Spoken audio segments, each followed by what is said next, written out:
Boardroom Bound, episode 155, Finding the Right Board Fit and Learning How to Land It, with Anna Catalano. I always tell people, if you're interested in becoming a director, and the first time you reach out to a recruiter is when you want to get on a board, good luck with that. It's much easier and much better if you call someone who knows you well and has known you for a long time, knows what you can do to get you on that board. Hello, and welcome to this episode of Boardroom Bound. My name is Alexander Lowry, and this is the podcast dedicated to intentional leadership in the boardroom. My goal is to give aspiring and existing directors the tips, tactics, and strategies necessary to transform your confidence and build a successful career as a board director. Quick reminder, you can get all of today's show notes at podcast.gordon.edu. And in today's show, we're speaking with Anna Catalano. She has an impressive portfolio board career. She's 4 public company boards, some nonprofit boards, and some private company boards.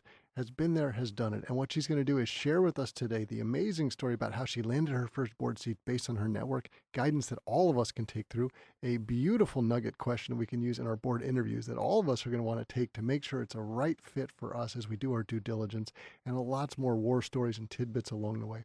Let's jump into the show.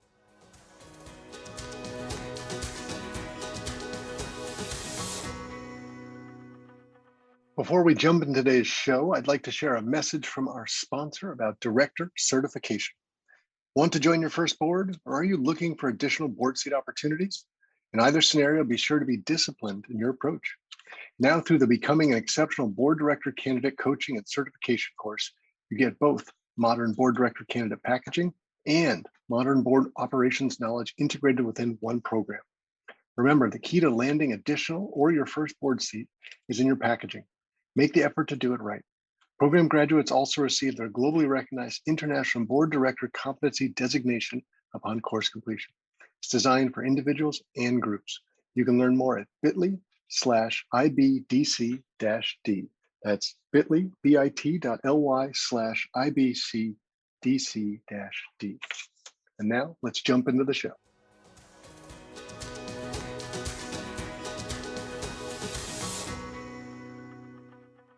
Anna Catalano, welcome to the Boardroom Bound podcast.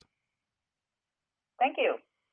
Well, we are delighted to have you on the show today, and this is the sort of episode that many of my listeners clamor for, because many of them talk about how, I aspire to be on a board of a public company, and you have done that multiple times over, and you have built that, what people sort of dream about. Well, maybe someday I can be a professional board member and have that portfolio, and you have that in spades. You have so much experience going on here, and I know you're very generous in sharing your stories and your background experience with other people, and I have benefited by being some of those events where you've been the speaker, so I'm delighted to bring you to my audience today. And before we get to all that fun stuff, though, we need to set the scene, and people need to understand that you didn't just start on boards. First, you were an executive doing lots of great stuff in the industry, so maybe start us out in the first half of that career, if I call us that, and what that trajectory looked like. Yeah, sure. Thanks. And it's wonderful to have the opportunity to chat with you today. So I started my career straight out of college. I joined an oil company called Amoco, based in the Midwest, based in Chicago. And I started in sales and worked my way through a number of sales positions and then some marketing positions as well. I think that, I would say my career really took a big turn when I had my first international assignment in 1995, when I was assigned to open the downstream, which is refining and marketing office for Amoco in Beijing, China. My ethnic background is Chinese, and I speak Mandarin, so it was wonderful to have the opportunity to do that.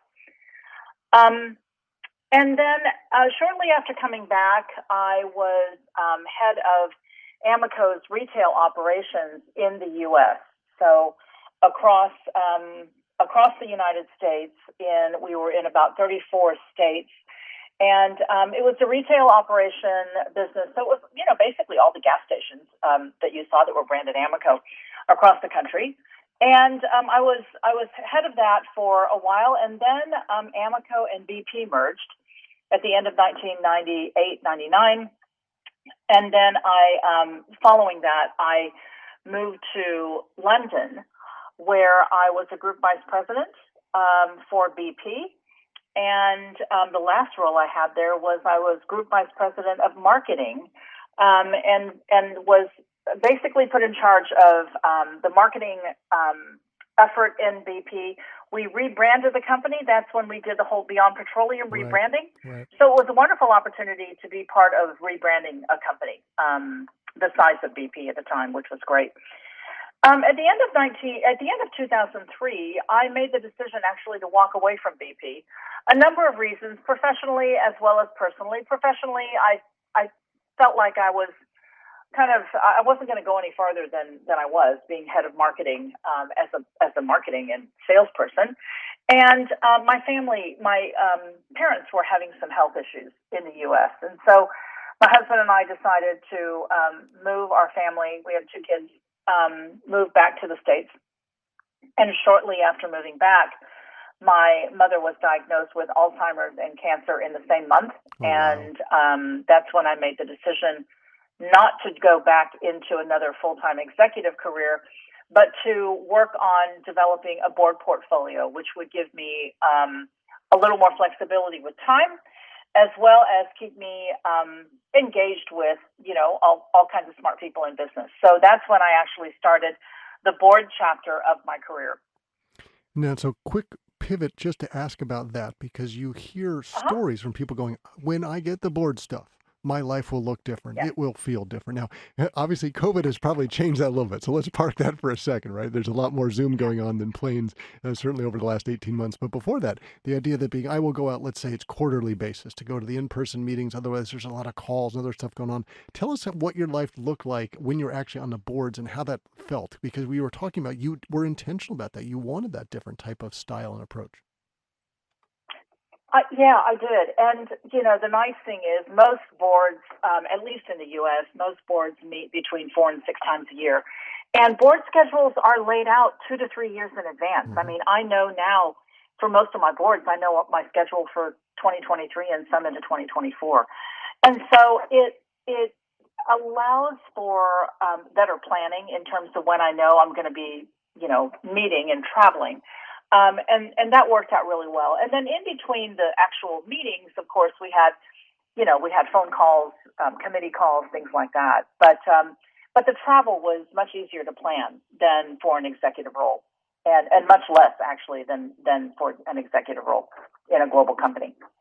Okay, so you were very intentional about it. You wanted that lifestyle for very many reasons, including your family and the prioritization around that. So talk us what it was like between being in the corporate world as an executive, and now thinking, I want to do this, I'm going to do this. How did you go about it? And talk us through the first of many successes that we'll then talk through later. Yeah, well, thanks. So interesting story. And I love telling this story, especially to people starting out in their career, because it reinforces the importance of relationships. So if I roll the calendar back to when I was in my late 20s, I received a phone call very early in my career from a recruiter who at the time was starting his career at Hydrogen Struggles was the name of the firm. And he called me up and he said that he had a mid-level placement that he was trying to fill. And he said, your profile looks really interesting, and I think you'd be a really good candidate for it. Are you interested in leaving Amoco right now? And, I told him, I said, hey, things here in this company are going pretty well. I don't think I'm interested in leaving. But next time you're in Chicago, which is where I was living, I said, let me know, and let's grab a coffee. And so he said, sure, no problem. And, a few months later, I got a phone call from him. He said, hey, I'm going to be in Chicago. Can we grab a coffee? And I said, sounds good. And so we became fast friends. His name is Andy Talkington. And as my career progressed in the oil industry, in Amoco and then subsequently BP, Andy and I kept in touch. And every city that I lived in, where he traveled to, and recruiters live on planes, he called me up and we'd grab lunch or grab a coffee and whatever. And over the years, we got to know each other. He got to know my husband. I know his wife. And as I moved up in the corporate world, he moved up in the recruiting world. And fast forward 20 some years later, when I made the decision to leave BP, Andy was the first person I called. And by that time, he was doing board placement. And so I told him, I said, look, this is what I'd like to do. You know me, you know my background, you know what jobs I've had. What do you think? And he said, I don't think it'll be any problem. And so I tell that story because I always tell people, if you're interested in becoming a director, and the first time you reach out to a recruiter is when you want to get on a board, good luck with that. Right. It's much easier and much better if you call someone who knows you well and has known you for a long time, knows what you can do to get you on that board. And so I love telling that story to people that are just starting their careers, saying, keep in touch with everyone that you meet along the way, especially the recruiters, because as your career progresses, so will theirs. And it's just a great story I love to tell. It's kind of lessons learned, right? And it makes so much sense. And it doesn't sound like it was that much work and effort. It was just occasional checking in, being aware, being on top of it. I guess these days we could talk about having a CRM, so the information's in there and it tells you when it's time to catch up. Maybe you send them a Thanksgiving card, Christmas card, whatever it might be. But it sounds so logical, right? As your career advances, their career advances. And then so you have these great relationships. We'll just assume that is one of many. And then you are probably sharing your idea that you want to be on a board. Did you follow up in a certain way? Did they open doors for you? How does it progress from there, Anna? Yeah, so Andy was responsible for getting me on my first board in the U.S. It was a chemical company called Hercules, based in Wilmington, Delaware, and yeah, he opened doors, and that was, getting on your first public board is always the hardest thing to do, and so I think that is, I put together a resume. He helped me a little bit with the resume. And then I also reached out to other recruiters that I knew, because all along the way, as I had with Andy, I kept in touch with recruiters that I met. And I would say recruiters are some of my best professional friends that I have. I mean, you invest in these relationships like you invest in every other business relationship or any relationship in your life. And so you make it a point to keep in touch. Now, the landing the first board seat, I would argue, is incredibly important because it's not just the first board that you want to take, it's the right board so that you can succeed and do well, because it builds your reputation, probably opens doors to other things. And due diligence can be very difficult, especially for the first time landing a board role, knowing what to ask and how to go about it. How did you make sure, Anna, that you were landing in a spot that was going to be successful for you? Well, that's a really great question, because I think it's important to have a great first board experience. And one of the things that I do to make sure it's a good match, and what it needs to be is a match from not only a skill standpoint, but just from a chemistry standpoint. These are people who you need to like them, because there's going to be ups and downs when you're on a board, and you want to enjoy being with the people that you're serving with. And so one thing that I always insist on doing is speaking to, if not meeting in person, every member of the board who's currently on. And normally when you join a board, you're going to have an interview with Nom and Gov folks, the folks on the Nom and Gov committee, the CEO and the chair. I always want to try and chat with everyone else too, because I think it's very important to make sure the chemistry is good. And so that's one thing that I always do. Another thing I always do is, there's a real push for diversity on boards that we all know. Right. But I always want to make sure that I'm not being put on a board. That is a good thing to have diversity on the boards. Yeah, I want to make sure I'm not being put on a board just because they want diversity. I want to make sure that it's my background, my experience, my skills, my perspective that is going to be valued. And so there's one question I always ask in board interviews that will tell me whether or not I'm only being put on a board to check a box.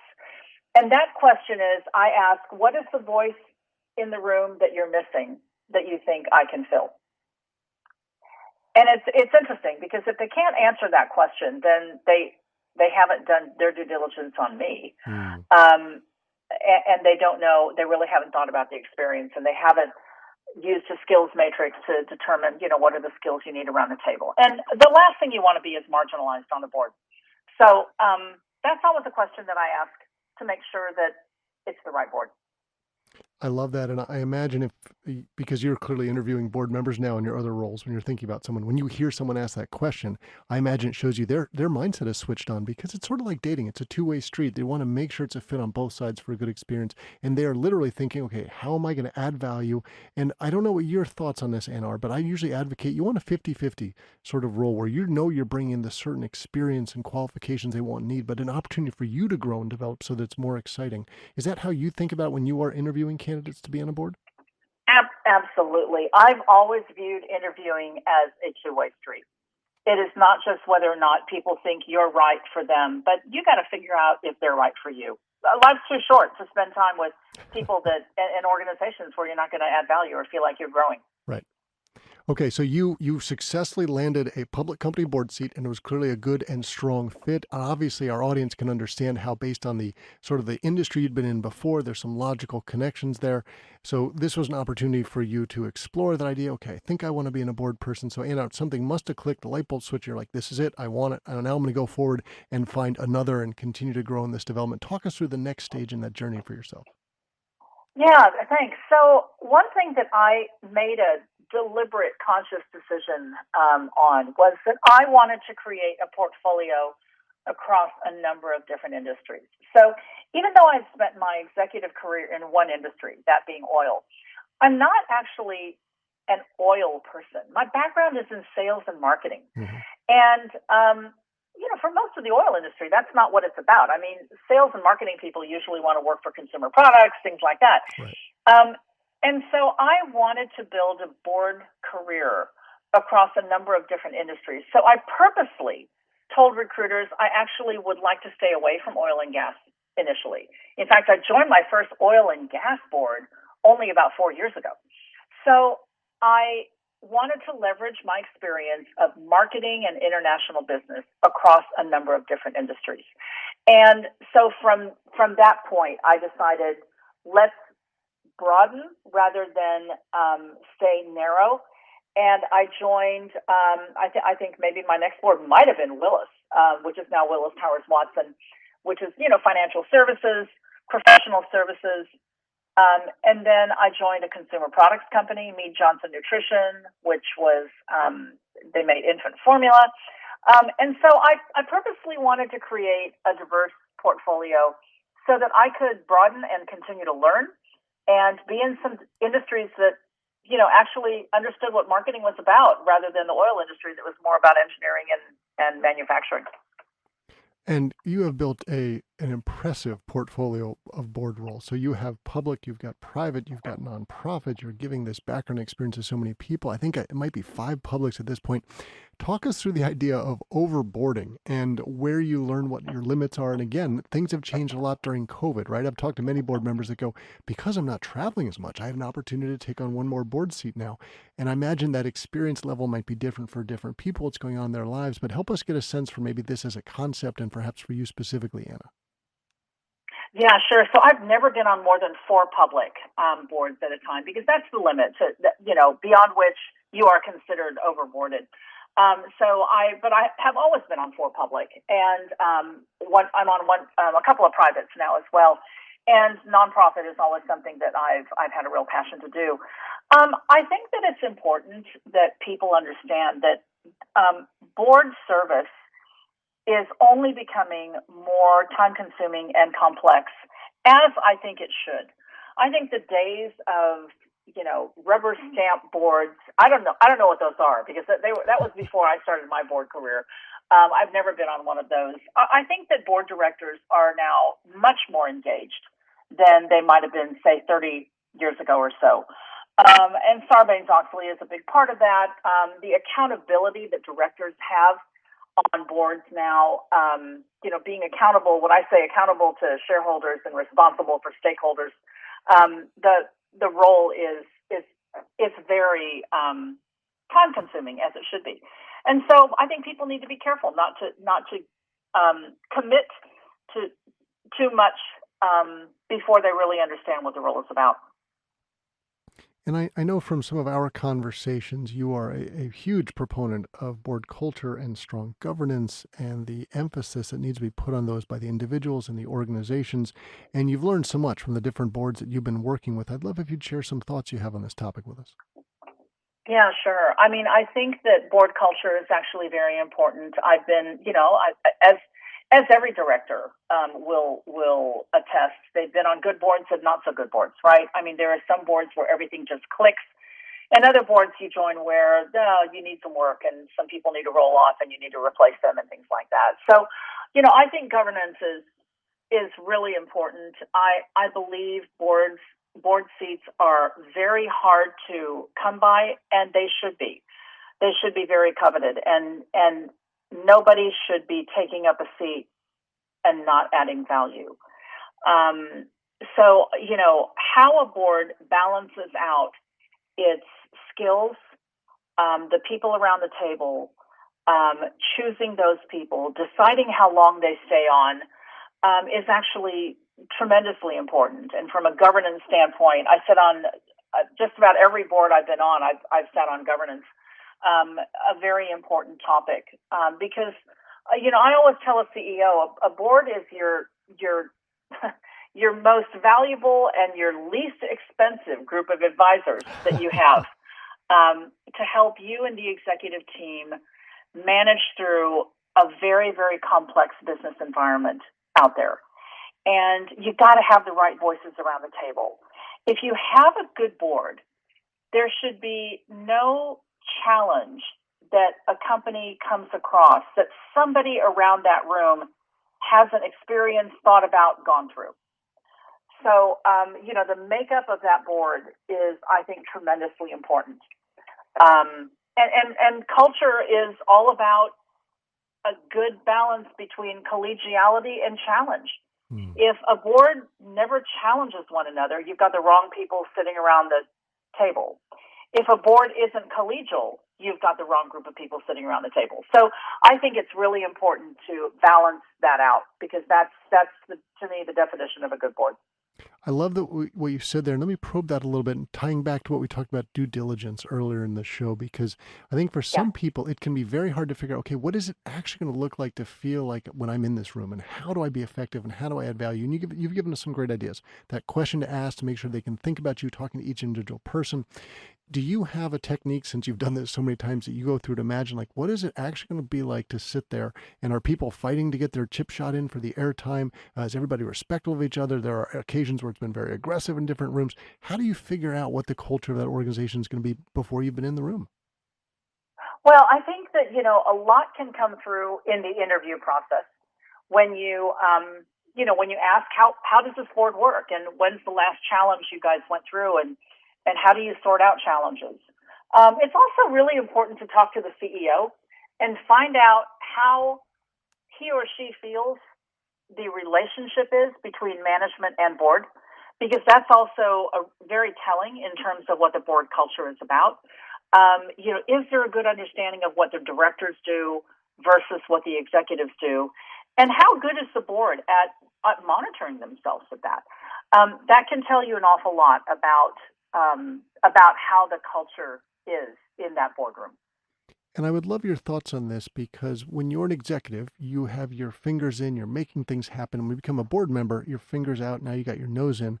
COVID may have been really hard for some board members to figure out where that line is between, just like you've said, you need people around the room to give you guidance and advice. Some organizations are just flailing about. It was something that no one had anticipated. It was this big unknown. How do we try and solve it? You were sitting on multiple boards at the time. When you look back, what were some of sort of the takeaways in terms of best practices versus, my gosh, we had to go through this again, I wouldn't do it again? There is that fine line between management and the board, and trying to stay on the right side of it. It might have been really challenging during this situation. Yeah, it always is during any kind of crisis, right? And, COVID was, of course, a worldwide crisis. And when companies were faced with it, and when we all realized, remember initially when COVID started, everyone thought it was going to go away when the weather got warm. Do you remember that? Right, I mean, it was it started in the spring, and everyone said, "Oh, don't worry. By the time it gets to summertime, it'll go away." And so initially, we only thought about liquidity and do we have enough cash, and are we okay? We're gonna make it through the summer. And then all of a sudden, it became obvious that this thing was going to stick around. And so what started as what we thought was a short-term crisis turned into a sustained crisis, if you will. And during times of crisis, board members are very able, because we've all been executives, very able to get into the weeds. And there was a need in some cases to get into some of that, because executive teams were also wondering, what should we do, right? And the analogy I always make when I talk to people about understanding this is, if you can picture an eagle, and this is always easy because everyone knows what eagles look like, but you picture an eagle, and an eagle spends most of its time flying very high, and has a survey of a very, very large part of the earth. And from time to time, the eagle has to swoop down because it's got to get food, it's got to do stuff, so it swoops down, right? But then the eagle always knows, once it's done, it's got to go back up. And that's the analogy I use when I talk to boards about the difference between board directors and executives. And that is, we've got to know when it's appropriate to swoop down. And we've also got to remember we have to swoop back up. And to me, that's what happened during COVID. We actually all kind of stayed down for a bit, right? Sorting out all the problems. And then the good boards went back up and said, the executives have this. We're going to go back up, and we're going to look at larger, longer time frames strategically and get back to a higher level. And I think that's what we actually had to police ourselves on, to make sure that we weren't staying in the weeds with the executives as they sorted out the critical issues regarding the pandemic. Well, that awareness is a key component of being a good board member, and clearly you've honed that over time. And your leadership lessons are more than just what you're sharing on this podcast. I know you have your own blog about it, The Shades of Leadership. Perhaps you can tell our audience a little bit about it, because I'm sure some of them would love to keep hearing your advice. Oh, thanks. So I started a blog a few years ago because of a couple of reasons. First of all, I just love to write.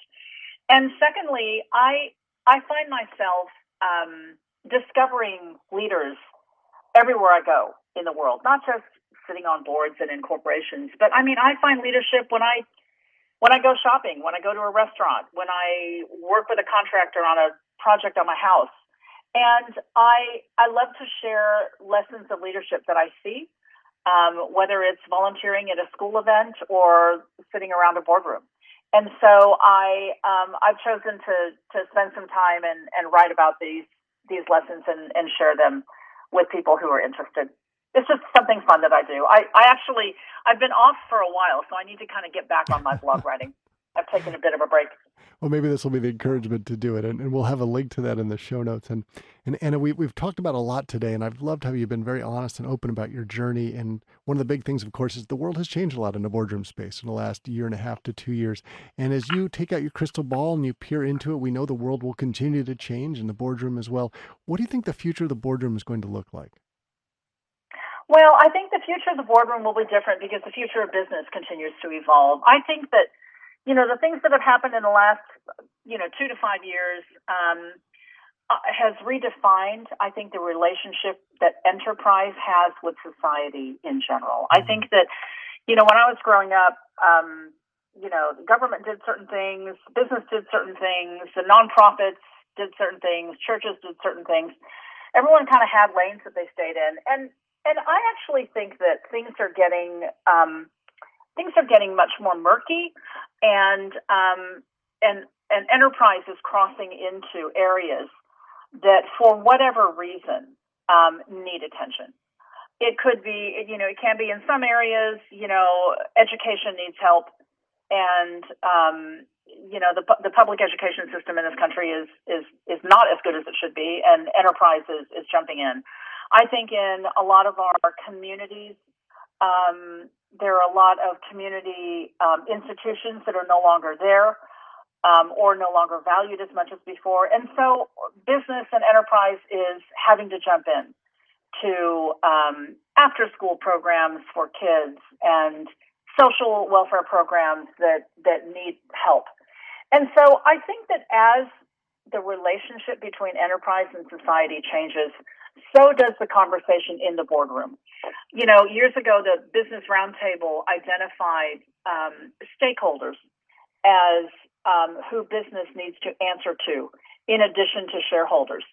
And that was a big conversation that continues to evolve. And it's like I said earlier, I believe as a director, I'm accountable to shareholders who invest in our public companies and private companies, but I am also responsible for stakeholders. And there are numerous stakeholders that business has to be concerned about. And the boardroom conversation has evolved into that, and I think will continue to evolve, which is why it's very important to have people in the boardroom that represent different parts of our society and different experiences and perspectives. So I see in the next 10 years that changing significantly and the conversation becoming far richer in terms of the types of topics that we get involved with, which should be really interesting, I think. Well, Anna, I have found this whole episode interesting. I've enjoyed hearing about your career experiences, how you've successfully made that transition to a successful board member, and thank you for sharing all of your insights with us today. It's been wonderful to have you in the show, and we appreciate you helping our audience to be boardroom bound.